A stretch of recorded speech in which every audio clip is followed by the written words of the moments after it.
आज हम लोग एंशियंट हिस्ट्री ऑफ इंडिया का लेक्चर 4 पढ़ेंगे। मीन्स एनसीईआरटी का चैप्टर 4 पढ़ेंगे। लेकिन उससे पहले लेक्चर 3 में हम लोग ने क्या क्या पढ़ा उसका थोड़ा रिवीजन हो जाए। लेक्चर थ्री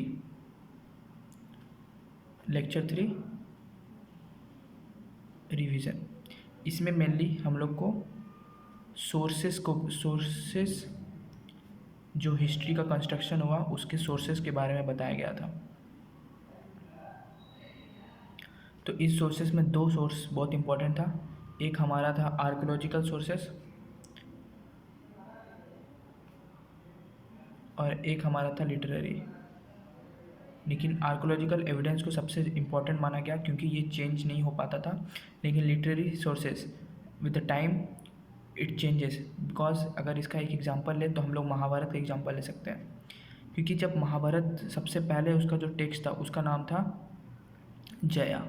जया के बाद इस जिसमें सिर्फ 12,000 श्लोका था। जया के साथ बाद बना विजया, उसके बाद बना भारत जिसमें 24,000 श्लोका था। अब उसके बाद लास्ट में महाभारत, तो हम लोग जिसमें 1,00,000 श्लोका था। तो इसलिए लिटरेरी सोर्सेस जो चेंजेस ला सकता है उसको ज़्यादा एविडेंट नहीं दिया गया और आर्कोलॉजिकल सोर्सेस को ज़्यादा एविडेंट दिया गया। तो आर्कोलॉजिकल सोर्सेस में तीन बहुत इम्पोर्टेंट माना गया है। एक कॉइन्स को, जो पहला कॉइन्स आया था किसके वैदिक पीरियड में, जिसका नाम था निशाका। पिछला वीडियो में है सब चीज़, लेकिन हम थोड़ा रिवीजन कर दे रहे। उसके बाद आया था इंस्क्रिप्शन बहुत इम्पोर्टेंट था। उसके बाद आया था सील, जो सबसे पहला सील था वो हड़प्पा में पाया गया था, जिसका जो किसमें सेटेटाइट में स्टोन में लिखा गया था। तो ये रिसोर्सेज के बारे में बताया गया था। उसके बाद जो लिटरेरी सोर्सेज था उसके बारे में बताया गया था। जैसे लिटरेरी सोर्सेज में हम लोग ले लेते हैं पाणिनि का था अष्टाध्यायी, जो एक संस्कृत ग्रामर था, जिसको बाद में पतंजलि कुछ चेंजेस किए थे। पतंजलि कुछ चेंजेस करके अपना कुछ ग्रामर बनाए थे जिसका नाम था महाभाष्य। जैसे फिर हो गया अभिज्ञान शकुंतलम। तो ये पूरा लेक्चर 3 का रिकैप था। गेन टू नो में जाइए, लेक्चर 3 सर्च मारिए, आपको लेक्चर 3 का मिल जाएगा। अब अगर हम लेक्चर 4 देखते हैं तो लेक्चर 4 में हम लोग को बताया गया है ज्योग्राफिकल सेटिंग्स। तो आप बोलिएगा हिस्ट्री में ज्योग्राफिकल सेटिंग्स का चैप्टर कैसे? तो जैसे हिस्ट्री में देखिए, जैसे बहुत सारा सिविलाइजेशन था, Harappan civilization, Indus valley civilization. तो ये लोग का इम्पोर्टेंस था, ये जो सिविलाइजेशन था इन लोग का इम्पोर्टेंस था कि ये लोग जहाँ सेटलमेंट लेते थे वहाँ ज्योग्राफिकल कंडीशन बहुत मेंटेन होना चाहिए।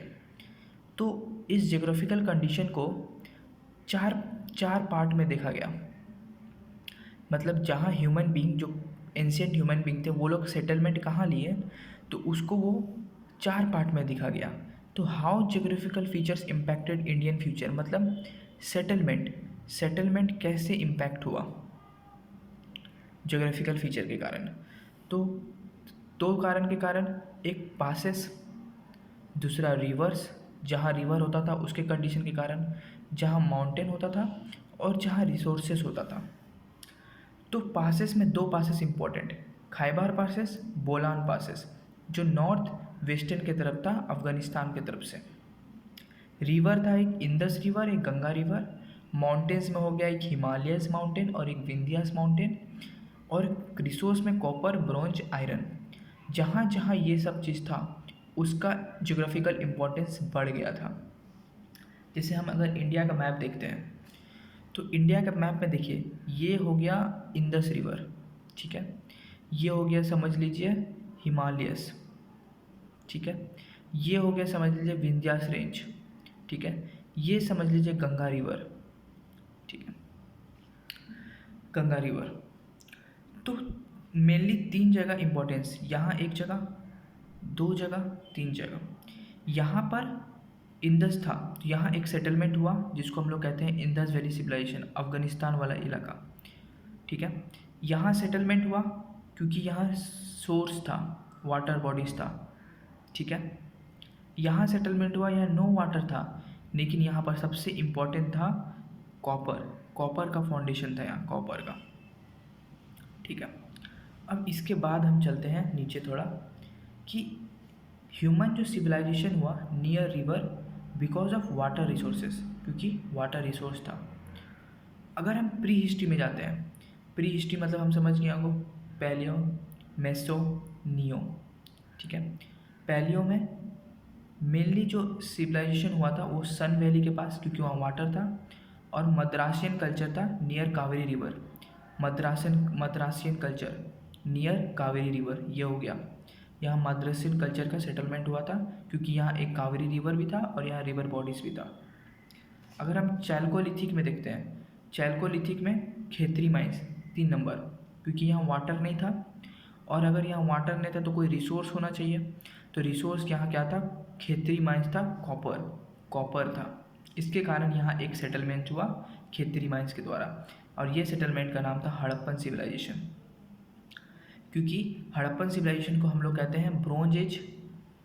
अब ब्रोंज एज क्यों, क्योंकि वो इंदस से टीन लाया गया था और खेतरी माइन से कॉपर, दोनों का मिलावट हुआ। देखिए, ये इंदस वैली सिविलाइजेशन और ये हुआ आपका Chalcolithic civilisation.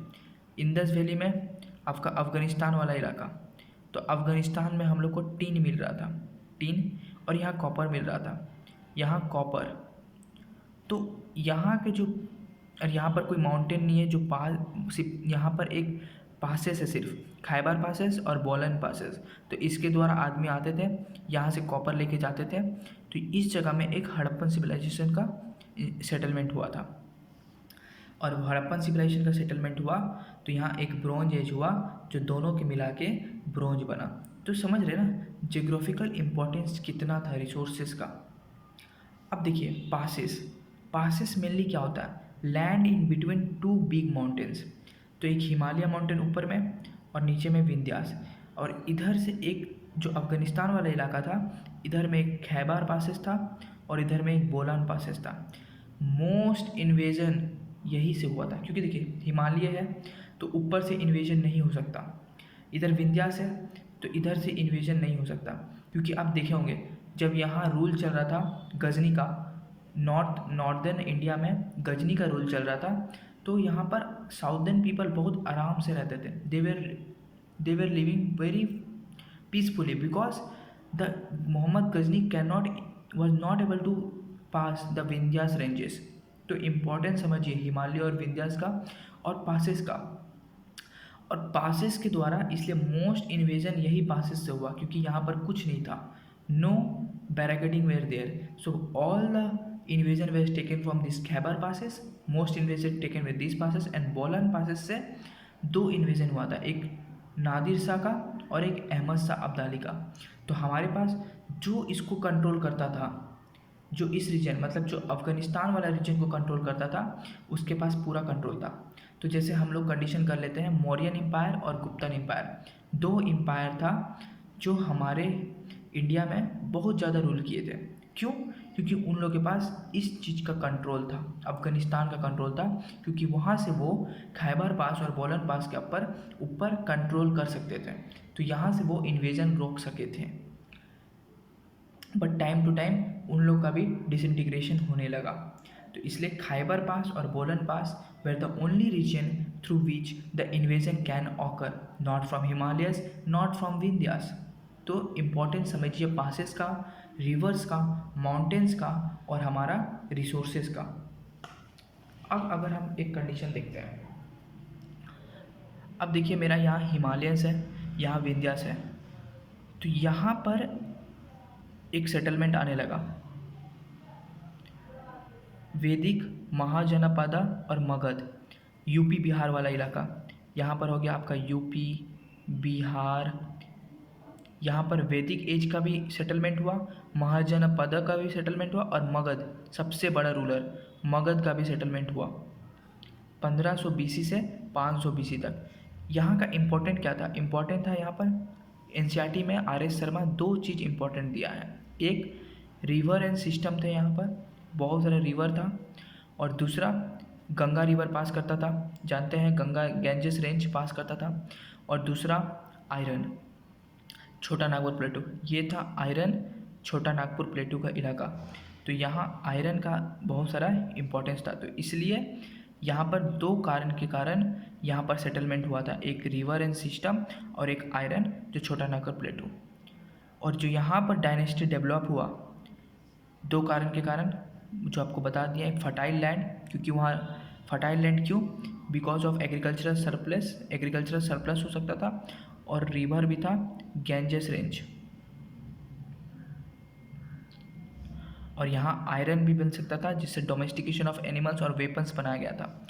Magadh take great advantage and it was hot belt of Mauryan as well as Gupta dynasty.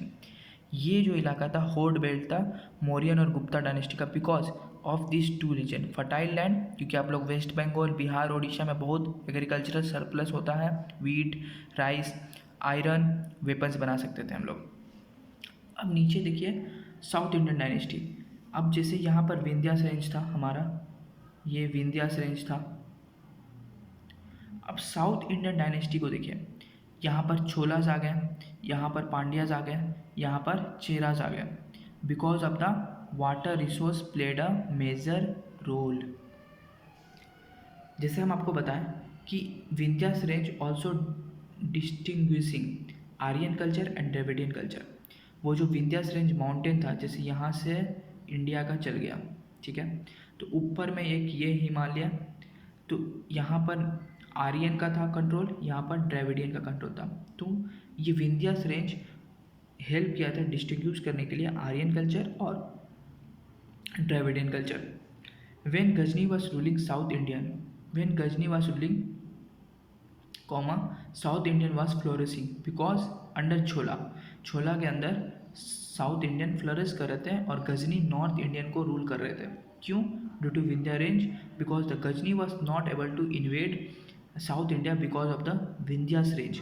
तो इम्पॉर्टेंस जियोग्राफिकल सेटिंग्स का इम्पॉर्टेंट हर जगह आर.एस. शर्मा एनसीईआरटी में दिए हैं।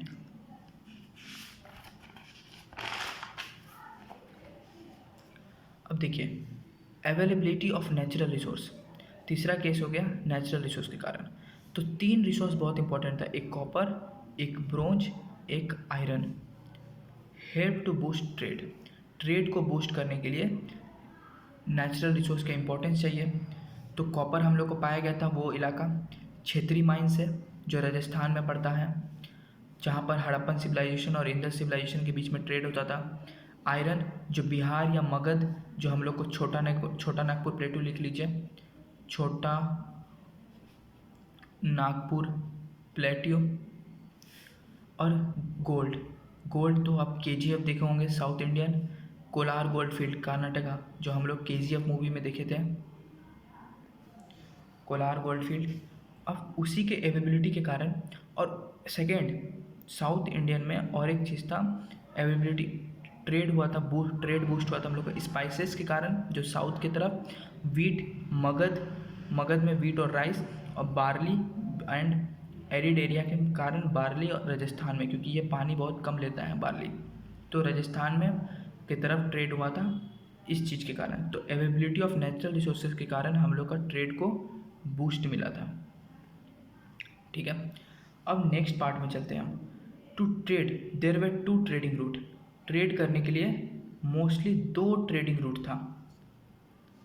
एक अगर आप लीजिएगा तो टक्साशिला का मतलब जो गांधारा वाला इलाका था, अफगानिस्तान वाला इलाका, और जो दक्षिण पात था ये हुआ उत्तर पात।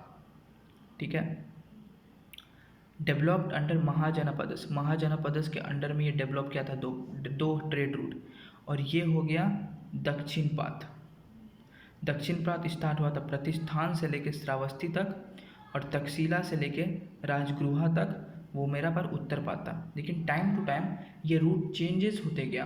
कैसे हम पढ़ाएंगे आगे कि जैसे मौर्यन जैसे आए तो श्रावस्ती का वैल्यू गिर गया और मौर्यन लोग ने यहाँ से तक्षशिला से मथुरा, मथुरा से उज्जैन, उज्जैन से प्रतिष्ठान, प्रतिष्ठान से अमरावती जो अभी तेलंगाना का सॉरी आंध्र प्रदेश का कैपिटल है वहाँ तक चल गया था।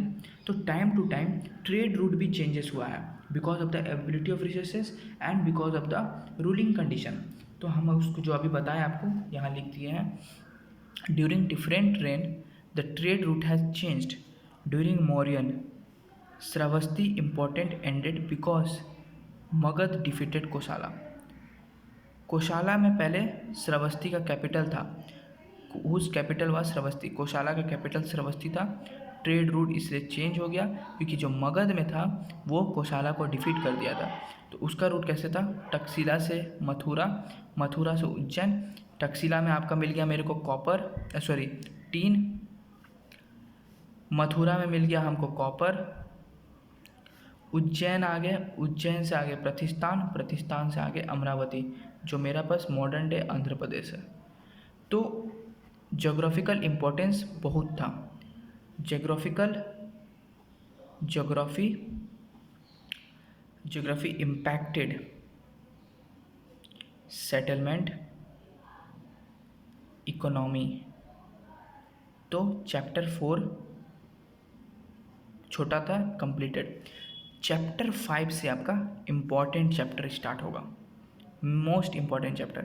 तो अगर आपको वीडियो पसंद आया तो गेन टू नो को सब्सक्राइब